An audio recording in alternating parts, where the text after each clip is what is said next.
Hey, welcome back to Find My Wings. This is Jesse. Now, this is a very special video for me. Unfortunately, it got rained out pretty hard. It's just going back and forth between crazy rain and us. So I'm going to be working inside today, but this marks almost exactly the 2-year anniversary of getting my 2016 Scion FR-S. So today, I want to take you through the last 2 years of ownership with a bit of an honest review. We're going to look at the costing, we're going to look at the miles per gallon, we're going to look at the reliability, and just give you an honest, how is it to live with a 2016 Scion FR-S, or similarly a 2013 to 2017 Subaru BRZ, Toyota 86, or of course Scion FR-S. So let's get into it. Alright, first let's talk about the cost. So I'm actually going to take you inside, sit down, and go through a little bit of a cost analysis of actually owning this car for 2 years and using it as my primary daily driver in Canada. I want to run through this quickly as to not bore you too much. Now let's start with fuel. Now we've been averaging just over about $1.50 a liter based on just some of the receipts and trends I can see on the premium fuels in my area over the last 2 years or so. That is definitely on the higher side of where you'd want it to be, but in my area that's where it is. And we've driven just over 35,000 kilometers since I got the car. And we're averaging just under 7 liters per 100 kilometers. And so that's taking the first average and the second average from between when the computer is reset, and just averaging that, and that's 6.9 liters per 100 kilometers. And so now next let's talk about insurance. Now the average cost has been just around $140, and that's over 24 months, so that's $3,300-ish. Now the maintenance costs of the car have been really low. It hasn't really needed anything, being a pretty new car, and so it's needed about 5 oil filters, averaging around $7 for just Toyota OEM. I've been going with a aftermarket kind of premium synthetic fuels, usually the Pennzoil natural gas, and it's 5 again. And then we have 2 bottles of windshield washer that have probably gone through it, about $5 a bottle, 1 cabin air filter that was $12, and then an engine air filter that was $48, and those were just kind of optional, bringing that at $375. And so totaling it up, we're about just under $7,500 Canadian. So that's not too bad. That's probably comparable to owning something like a Toyota Corolla or anything really that's going to be in that 6.9 liters per 100 kilometer range averaging. The insurance costs are pretty low. They're pretty similar to our 2010 Toyota Matrix, and then maintenance costs I wouldn't say are crazier than any vehicle I've ever used. The cost per liter, of course, is going to be higher on premium fuel, but I do find it's worth it, especially with things like Shell V-Power Nitro Plus. It seems to make the car pretty healthy, and of course it runs happiest on a 93 octane as the manufacturer states. Alright, now that you're back, I want to talk about the miles per gallon aspect of this car. That is my personal favorite. Now, I'm the type of person that probably would have been the happiest with something like a Mazda Miata. Specifically, the ND Miatas, the newer ones that are reliable, amazing on fuel, cheap to own, Mazda quality through and through. But the biggest problem that I saw with something like a Mazda Miata is, even though it's, I think, probably one of the most fun cars you can buy, especially per dollar, is it doesn't really have storage, it's not a good winter car, and it just doesn't have any potential to fit anybody in the back seats or use it for any kind of grocery getting or parts runs. So I ended up with a Scion FR-S. You can go back and check out my video here, and it will talk a little bit about why I bought this car, how it came to be, and my first kind of initial impressions of owning it.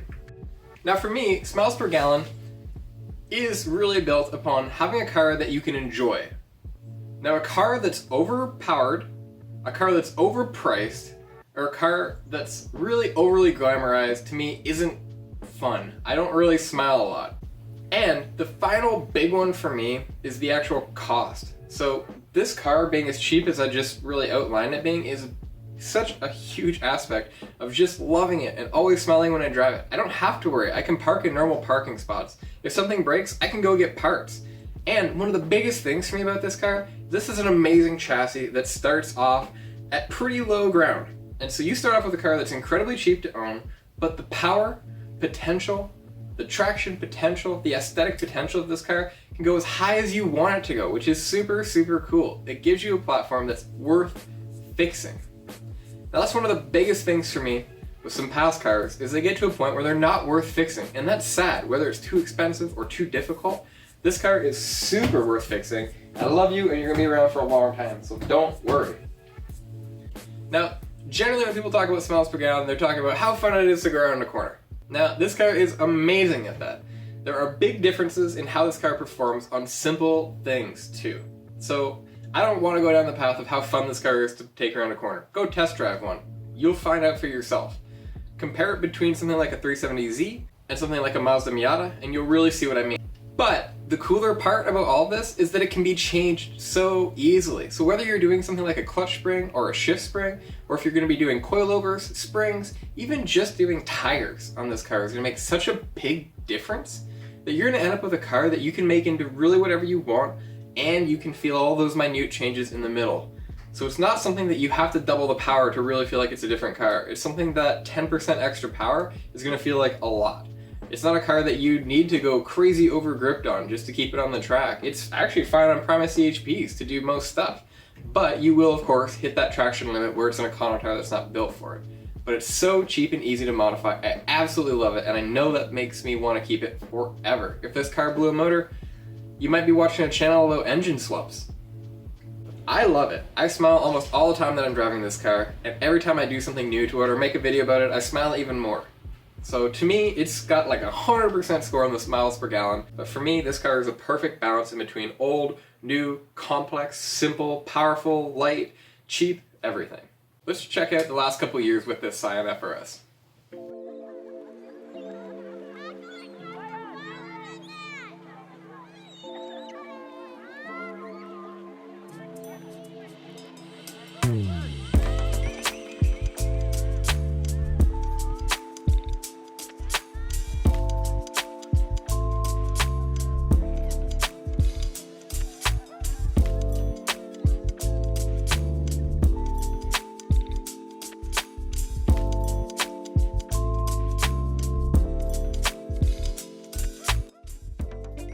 Amazing. I was lucky enough to get this car with 1,800 kilometers on it.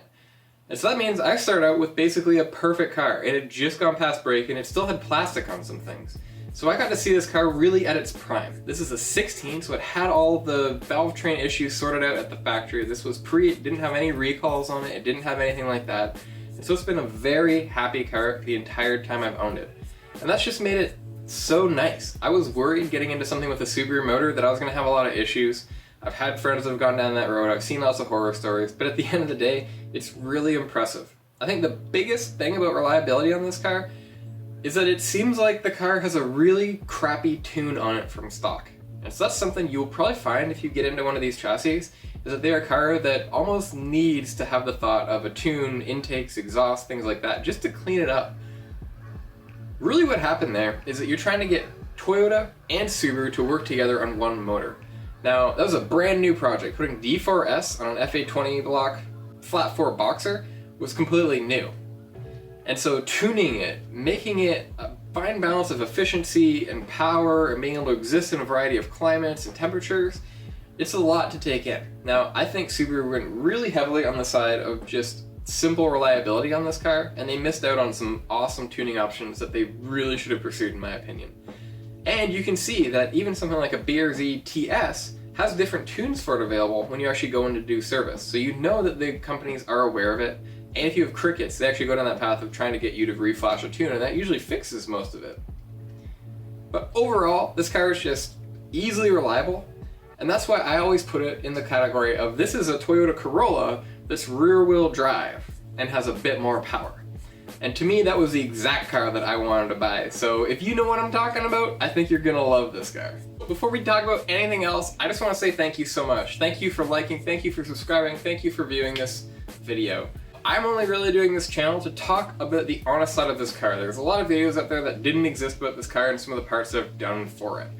So I appreciate that you've come back here and seen some of the videos that I've been trying. Now, if you're new to the channel, I'm trying a bunch of stuff out here, so we appreciate any kind of feedback that you're able to provide us, and we will make this content as good as it can be.